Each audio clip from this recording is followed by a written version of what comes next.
El título de la contribución para la próxima publicación, a propósito de este querido homenaje, no me pertenece, o sí, en cualquier caso, consciente de la complejidad semántica y pragmática que va de la mano del título, allí estoy citando a Gustavo, lo escojo por varios motivos.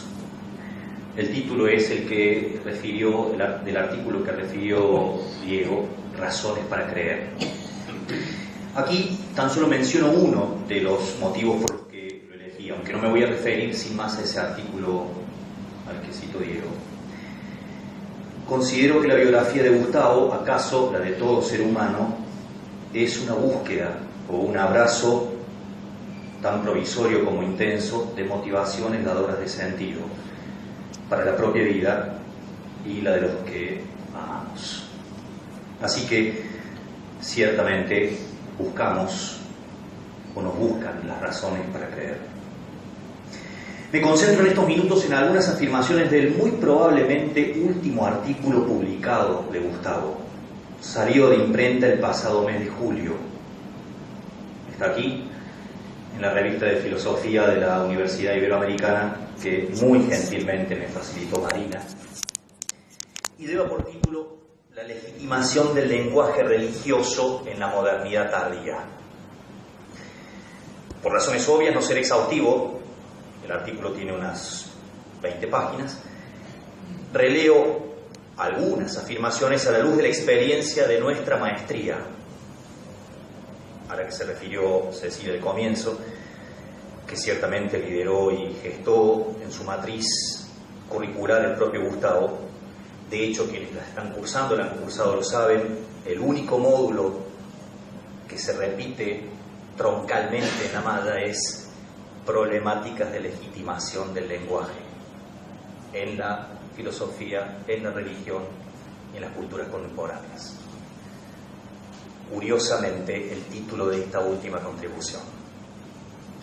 Y a la vez las releo a la luz, o al calor, mejor, del privilegio de sonista.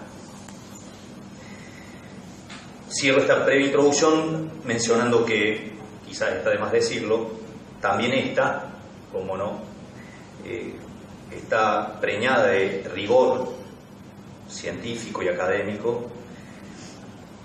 de acostumbrada, para quienes hemos leído a Gustavo más de una vez, cohesión textual y coherencia argumental, y que procura mostrar cómo se legitima el lenguaje religioso en la modernidad tardía, en una primera parte, y trabaja en la segunda precisamente ese problema, el problema del lenguaje religioso hoy. La primera parte. Gustavo vuelve sobre algo sobre lo que ha ido y vuelto tantas veces en clases, en sus textos y en las conversaciones de la vida. La filosofía tiene que ver con razones que presumen legitimar el conocimiento que está imbricado en acciones, creencias u opiniones. Ahora bien, ¿qué significa razones que legitiman o procuran legitimar? Cito a Gustavo. Significa que provocan convencimientos en eventuales interlocutores, sin apelar a violencias o presiones de ninguna naturaleza. Dicho de otro modo, legitimar es con agudeza, con incisiva lucidez, provocar pacíficamente. Tal vez esta convicción de madurez de Gustavo lo haya llevado a revisar también su propia biografía y a reconocer lo que implica violentar, no respetar, crear sin más división.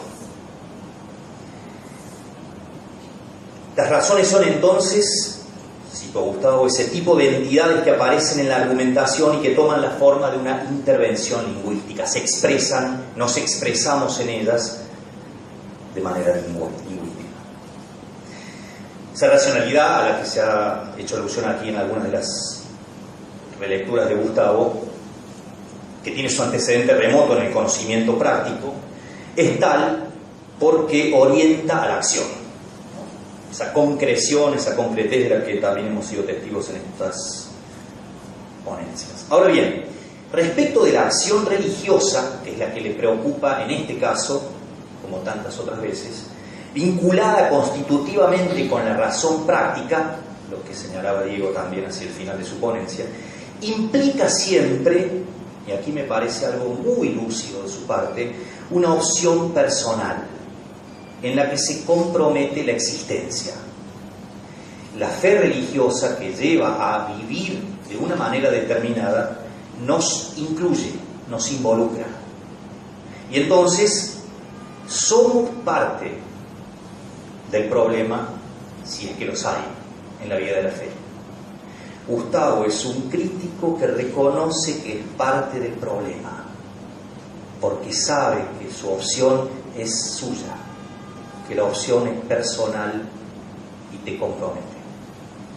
Precisamente la religión, que forma parte de creencias básicas, si lo reconoce, en tiempos de modernidad tardía ha sufrido, esta expresión me parece muy buena, empujones devaluadores.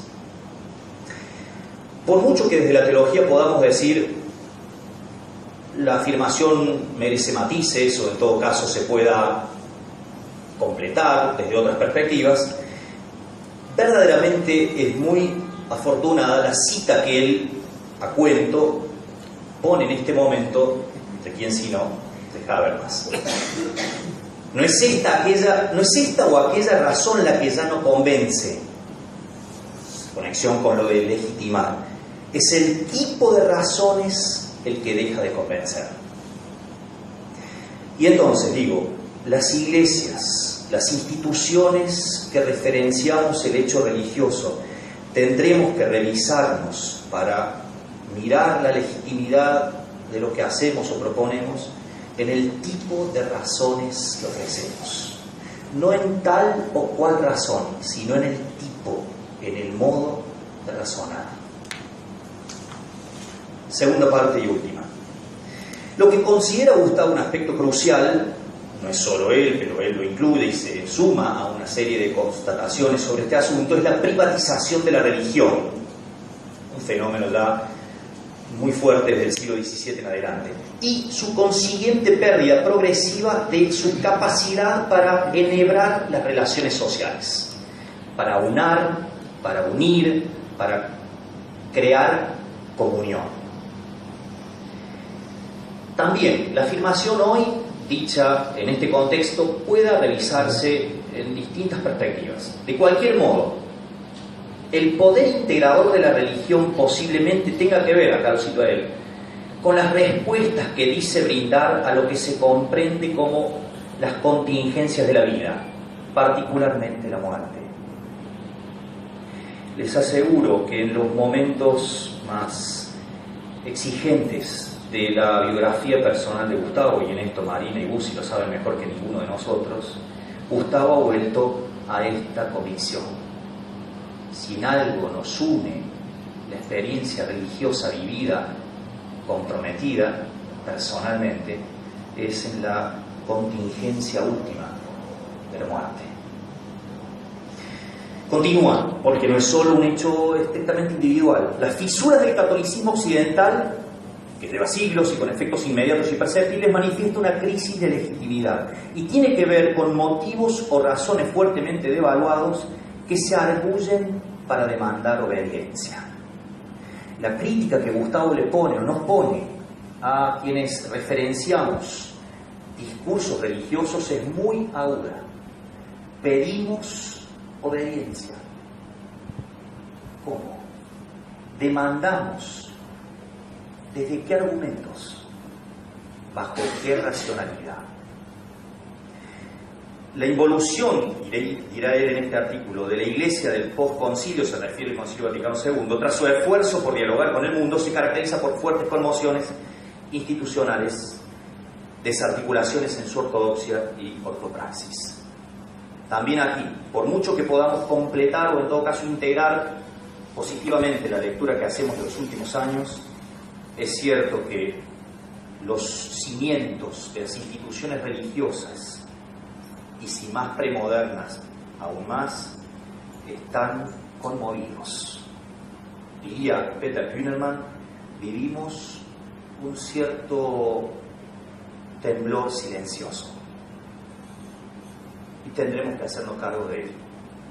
Para cerrar, una de las causas profundas de la crisis reside, dirá Gustavo, en el problema de la legitimación del cristianismo. Una religión que afirma que Dios se revela en la historia y se hace historia haciéndose hombre, hipoteca su credibilidad cuando se aferra a un modo de presencia institucional en el mundo que corresponde a una época histórica ya fenecida.